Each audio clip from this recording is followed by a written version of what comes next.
Serilingampally zonal కార్యాలయంలో భూభారతి చట్టం అవగాహన సదస్సును నిర్వహించారు.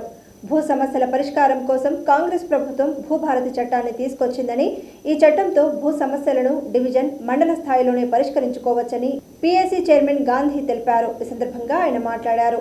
ధరణిలో ఉన్న లోపాలు, దాని వల్ల పడిన కష్టాలన్నీ ఈ భూభారతి చట్టంతో పరిష్కరించే విధంగా ముఖ్యమంత్రి రేవంత్ రెడ్డి ప్రతిష్టాత్మకంగా ఈ చట్టాన్ని తీసుకురావడం జరిగిందన్నారు. దీనివల్ల రైతులకు ఎంతో మేలు కలుగుతుందన్నారు. ప్రజలందరూ భూభారతి చట్టంపై అవగాహన పెంచుకోవాలని, అప్పుడే భూ సమస్యలకు పరిష్కారం లభిస్తుందని ఆర్టీఓ తెలిపారు. తహసీల్దార్ మండలంలోని ప్రతి డివిజన్లలో భూభారతి సదస్సులు నిర్వహించి రైతులకు భూ సమస్యలపై అవగాహన కల్పించి వచ్చిన దరఖాస్తులను పరిష్కరించే విధంగా ప్రణాళికలు సిద్ధం చేస్తామని, పెండింగ్లో ఉన్న సాదా బైనామాలు సైతం భూభారతిలో పరిష్కారం చేసుకోవచ్చన్నారు. ఈ కార్యక్రమంలో కలెక్టర్, ఎంఆర్ఓ, రెవెన్యూ అధికారులతో పాటుగా Serilingampally MLA, PAC chairman Arikepudi Gandhi, Serilingampally Congress party incharge Jagadishwar Goud, అన్ని డివిజన్ల కార్పొరేటర్లు, రెవెన్యూ అధికారులు, బిల్డర్లు తదితరులు పాల్గొన్నారు. ఈరోజు షేర్లింగంపల్లి మండలంలో భూభారతి చట్టం మీద అవగాహన సదస్సు ఏర్పాటు చేసుకోవడం చాలా సంతోషంగా ఉంది.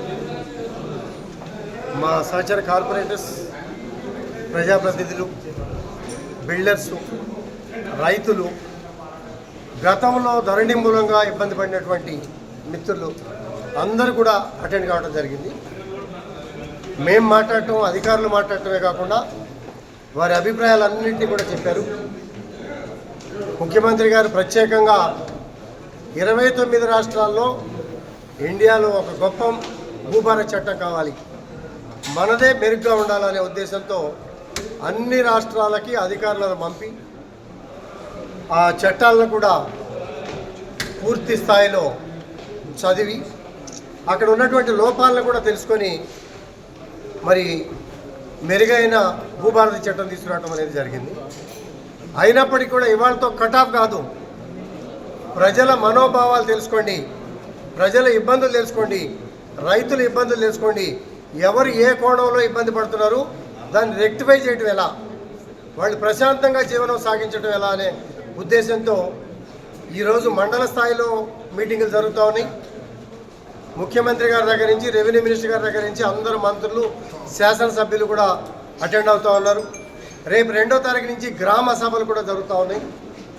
వీటన్నిటి జరిగినాక అందరి అభిప్రాయాలు తీసుకొని పూర్తి స్థాయిలో భూభారతి చట్టం ఒక గొప్ప చట్టం తుది మెరుగులు తీసుకొని ఫైనల్గా రాబోతుంది అనడానికి ఎటువంటి సందేహం కూడా లేదు. ఇక్కడికి రావడానికే 1.5 year సమయం పోయినా పర్వాలా. చట్టంలో లొసుగులుండి కోట్ల చుట్టూ తిరిగి గెలిచిన వాడు వచ్చి ఏడ్చాడు, ఓడిపోయిన వాడు ఒక రకంగా ఏడిస్తే గెలిచిన వాడు ఒక రకంగా ఏడ్చాడు అన్నట్టుగా అటువంటి పరిస్థితులు ఎక్కడా కూడా కలగకూడదు అనే ఉద్దేశంతో ముఖ్యమంత్రి గారు ఈ చట్టం తీసుకొచ్చారు. ఇది ఒక మంచి చట్టం. అమైన్మెంట్ చేసుకోవడానికి కూడా అవకాశాలు ఉన్నాయి. నా వెనకాల ఉన్నటువంటి బిల్డర్స్ చాలామంది ఇప్పుడు వచ్చారు. ఒక ధరణిలో ఒక నాలా అనే ఇష్యూని 4.5 సంవత్సరాలుగా మేము సాల్వ్ చేయలేకపోయాం. అటువంటి కఠినమైన ఇబ్బందులు కాకుండా ఉండటం కోసం ప్రజలందరికీ కూడా అవకాశం ఇచ్చారు. మీ సలహాలు, సూచనలు వాయిస్తో చెప్పండి, పేపర్ రూపాయల కంప్లైంట్ రూపాయలతో చెప్పండి. అన్నింటినీ కూడా పరిగణలో తీసుకొని మంచి చట్టం తయారు చేసుకుందామనే ఉద్దేశంతో ఈ కార్యక్రమం పెట్టడం జరిగింది. చాలా సంతోషంగా ఉంది.